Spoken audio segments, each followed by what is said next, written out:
listeners, good evening and welcome to today's episode. My name is Aaron Duju Chisholm, reaching you live all the way from Portland, Vermont.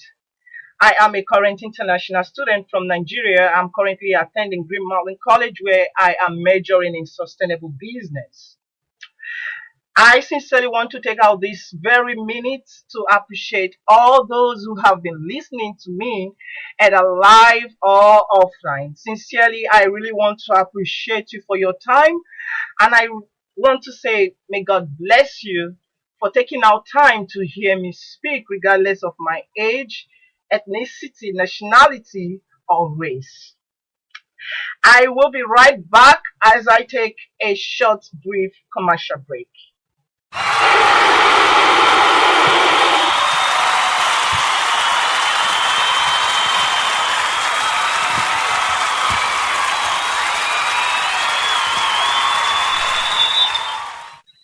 Hello, listeners. If you are just tuning in, this is Aaron Duju Chisholm reaching you live all the way from Portland, Vermont. At the beginning of this podcast, I officially introduce myself, where I give details of where I'm from, what I'm doing in the States, and what I will be doing tonight. As a custom, I will begin with a word of wisdom, and today's word of wisdom is from Benjamin Franklin, one of the founding fathers of the United States of America.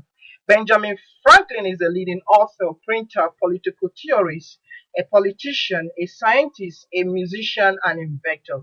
He said, and I quote, energy and persistence conquer all things. I repeat again, energy and persistence conquer all things. Today, I will be throwing a little bit light why people easily quit. If you could remember or recall one of my podcasts titled The Next Right Move, Failure, a Tool, I talked about why people fail, some of the factors that contribute to failure. Today, I will be sharing a little bit light why people easily quit, especially when it comes to responsibility. One of the factors that contribute that contribute why people quit are one, lack of motivation. You can easily quit a task, a dream, a goal, a vision as a result of lack of motivation. This motivation could be self-motivation or motivation from people around you.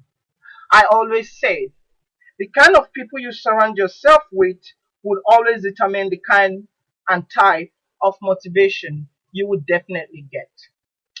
If you surround yourself with people who are very, very pessimistic, before you could even say it out, they will shut you up and make sure they kill your dream. If you surround yourself with people who are self-centered, you will end up not just only sharing your idea, your dream, your passion, but at the same time, they will try as much to take advantage of you. In the long run, they will make sure you don't get what you really want. But when you surround yourself with the right people, they will not only give you fish, but at the same time, they will teach you how to fish. So it is very, very, very, very important to surround yourself with the right people when it comes to motivation. Lack of motivation will retard you from not moving forward, and so easily you can just throw in the towel and just pack up your things and say, I do it no more. One other factors that contribute to why people easily quit is lack of encouragement from friends and family. Should I say enemies at home? No. But you being the main focus, you should be able to determine who is with you when you have a dream, a goal, or something you are passionate about. When you have a dream, when you have a passion, when you have something to do, the first people that always determine your weakness and strength are the people that are very, very close to you. And these people are your families and friends. They will definitely, if you're not focus enough, they will throw you out of the wheel, and in that process, you will quit easily. So, my advice for you tonight is for you to just stand firm to that which you believe. It's for you to have a self personal conviction of what you are, venturing into, what you are pursuing. You just need to have that self conviction. Otherwise, I bet you will be criticized. Don't be afraid to receive criticism from your friends. Don't be afraid to receive criticism from your family.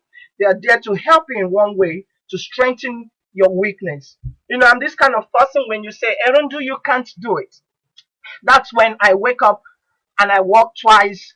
I walk 3 times as I should, because I'm not to prove to men that I can do it, but I have this self energy that motivates me. When you say, Aaron, you can't, that's when I work 3 times as hard as usual.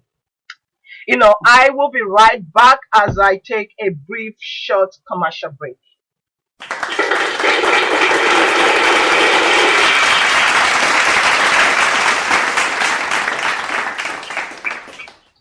Hello, listeners. If you're just tuning in, this is Aaron the Jew Chisom, reaching you live all the way from Portland, Vermont. As I said, I have introduced myself at the beginning of this podcast.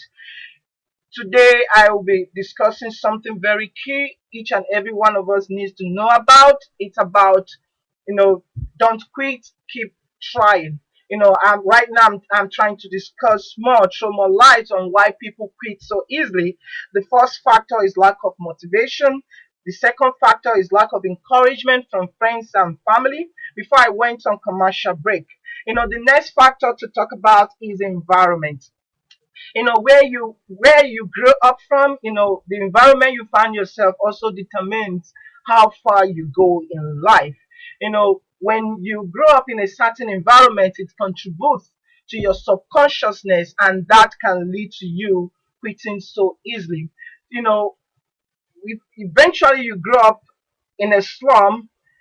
It takes courage, it takes persistence, it takes hard work and focus for you to be able to break from the chain of poverty. Environment at times determines how far we go. But my advice for you is that it is not about where you are coming from, it's about where you are going to. Where you find yourself today, you are there for a purpose. As an individual, we need to understand the reason why we are where we are. We are positioned there for a purpose. Until we understand that, we will not be able to continue to be persistent in pursuing our dreams, our vision, or whatsoever goal we set for ourselves. Another major factors that contribute to reasons why people easily quit is low self-esteem. How will you be able to convince me as an individual that you have a dream, you have a passion, you have a project, whereas you don't have a concrete, well-kept, well-packaged self-esteem?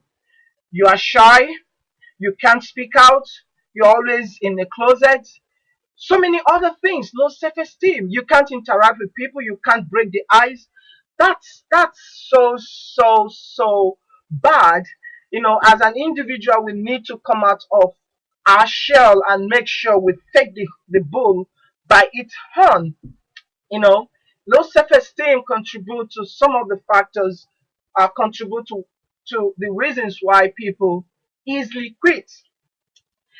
Why is it so important to be persistent? As I said in the words of Benjamin Franklin, he said, energy and persistence conquer all things. I will go on a very short commercial break, very brief, but I will be right back.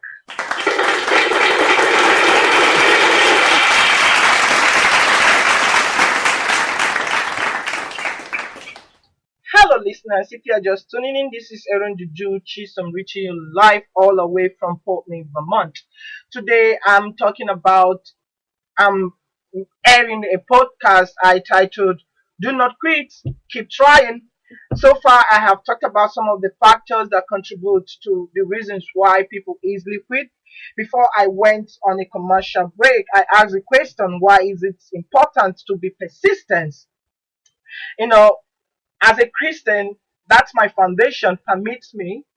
I respect all religions, either Muslim, Buddhist, it does not matter your religion affiliation, but as a Christian, and my Bible being my foundation, I was taught in the parable of the persistent widow, that is in Luke chapter 18, 1 to 8.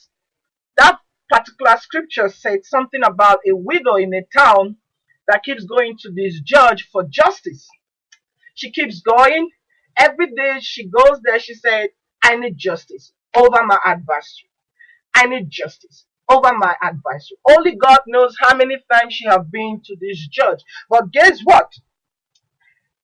The judge let her said something. Even though I do not fear God or care about people, or care about what people think, yet because this widow keeps bothering me, I will see that she gets justice so that she won't eventually come and attack me. I'm reading from NIV, which is one of the Bible I have.